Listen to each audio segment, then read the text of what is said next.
In March of 2015, something strange started happening on YouTube.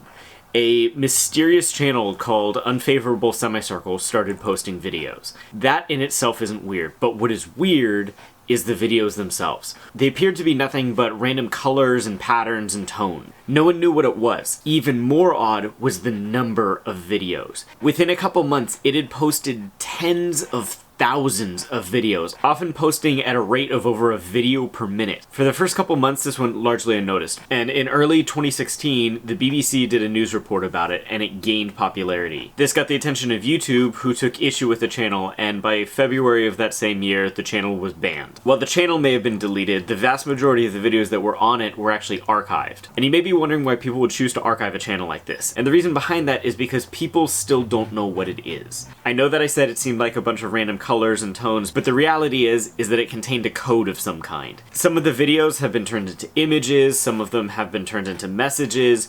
To this day, this mystery is still unsolved. People don't know what it is, what it's for, who created it, and why. Theories range anywhere from a counting station for spies to an AR game to some sort of penetration test of YouTube algorithms. And the fact is, we really don't know what it is. I love stuff like this, these weird unsolved mysteries that are just out there on the internet. But most of all, I love the stories of the people trying to figure them out. Ever since I was a kid, this type of thing always fascinated me. These weird codes and secret messages. I actually had this guidebook for how to be a spy, and it had all these secret messages and how to decode them and stuff, and I loved that. And as an adult, that has recently turned into me finding a love for escape rooms. I haven't done a ton of them, but every single one of them I have just had a blast. And I want to make one someday. For now, I don't have the resources or space to make a physical one, but I think I can make one online. My goal is to make a video that is also a puzzle for the viewers to solve. And in order to do that, I need to figure out how to make puzzles, write codes, do red herrings, and altogether just craft a fun puzzle for people to solve. Like I said, since I was a kid, I've loved codes and puzzles and things like that. So this video is going to have a lot of ciphers and code. Fortunately, I've got some ideas on how I can translate that well to this sort of video format. And even more fortunately, I already have a rudimentary grasp on some codes that I can be using.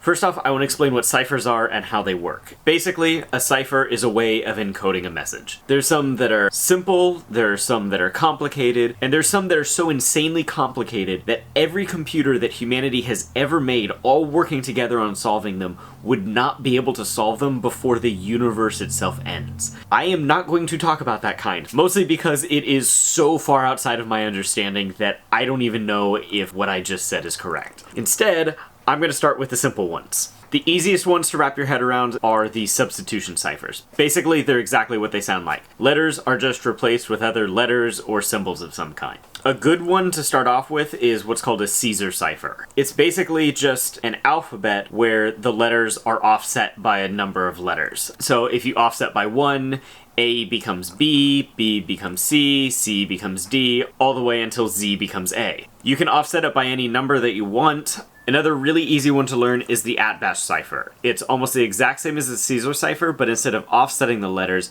it just flips the entire alphabet around. So A becomes Z, B becomes Y, C becomes X, and so on until you get M being N and N being M.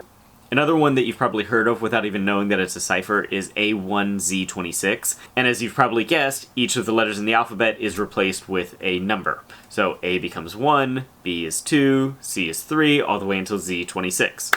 You're probably looking at these and thinking that, okay, if somebody just looking at this could probably figure it out. And that's where you can use a keyword to make things more complicated. Instead of putting the letters in alphabetical order, you put a keyword at the beginning of the alphabet that has pulled letters from the alphabet and rearranged the order. And this makes the cipher much harder to solve without a keyword. Things start getting more complicated from here. The next one that I'm going to go over is called a polybius cipher. Not only does this one replace the letters with numbers, but the numbers don't follow an obvious sequence. Instead, they used a grid to create a key. You line the letters up in rows and columns of 5, with I and J taking up the same square. And then you number those rows and those columns 1 through 5. And just like plotting on a graph, A becomes 1, 1, B becomes 1, 2, M becomes 3, 2, and Z is 5, 5.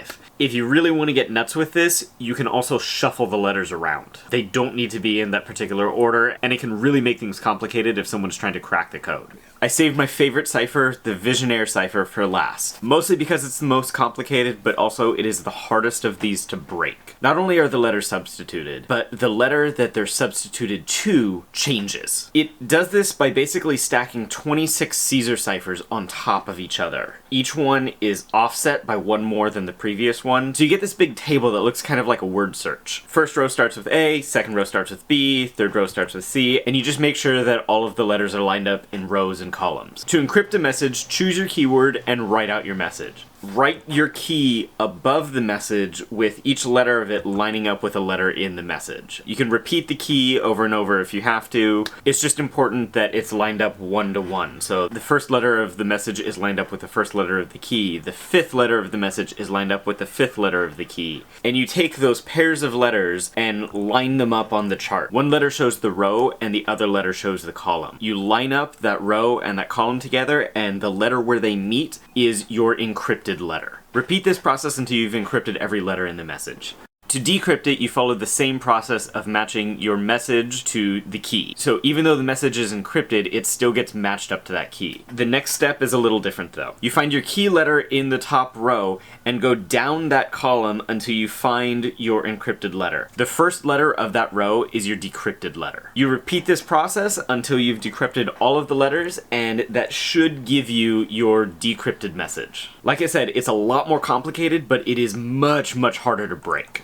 World War II saw an arms race, not just in weapons technology, but also in coding technology. From the German Enigma machine to the Turing machine that cracked it, codes were everywhere. Everyone was trying to find the best code, the hardest one to break. My favorite solution are the code talkers because of the brilliant simplicity of it. Instead of inventing a new method of coding, the United States went back. They used Native American servicemen to speak languages such as Navajo that had never been written down, so the Japanese really had no method of knowing these languages at all. The beauty of this is because the code talkers spoke the languages fluently, the speed of communications was so much faster than any other method of coding. The point of this is that secret codes can hide in plain sight. They don't necessarily need a complicated cipher, just a clever one. Using things like Morse code, binary, or even just replacing the letters with random symbols can make a code much, much harder to break without a decryption key. In that vein, codes don't even necessarily need to be encrypted to begin with. They can just be hidden. Some of the best codes are the ones that hide in plain sight.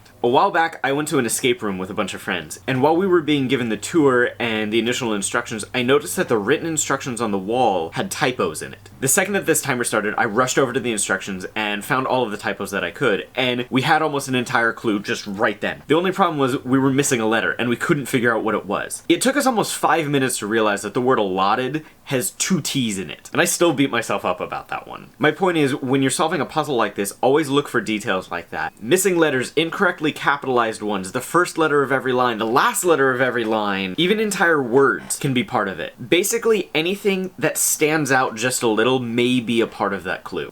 Back in 2012, a mysterious puzzle appeared on the internet, known only as Cicada 3301. It was both a race and an elaborate maze of puzzles, ranging anywhere from ciphers and riddles to real-world components. Most confusing, it had puzzles that were designed as decoys. Sets of puzzles that people could go down that appeared to be relevant, but led to a dead end. And while this puzzle was eventually solved, though the purpose of it remains unclear, it's important to remember that, like mazes, puzzles can have dead ends. And remember, the designer's job is to confuse and distract you while still making it solvable. And it's your job to see through their trickery. Keep an eye out for things like red herrings and weird fonts and other things that are designed to confuse you or distract you from the actual puzzles that you're solving. During my first time in an escape room, my friends and I were stumped by these weird symbols that we knew were relevant, but we could not figure out what they were. And it being my first escape room, I am so proud to say that I was the one to figure out that they were numbers mirrored on themselves. And so it's always important to keep an eye out for weird fonts and things like that, because they may just be familiar symbols presented in an unfamiliar way. I've started actually designing the puzzles in Photoshop, and it's feeding my creative side. And one thing I'm having to remind myself is that every little detail doesn't have to be perfect. There's one of these that I spent over an hour trying to get exactly right, and I didn't need to. The rest of them I've put together a little faster, and I've made sure that I'm dedicating my time to actually making sure that I'm getting all the information in there correctly, because little mistakes with this can actually mean big problems and can make the puzzles much harder or even impossible to solve. So I have to be really careful that I'm not letting my creativity get in the way of the actual purpose of these puzzles.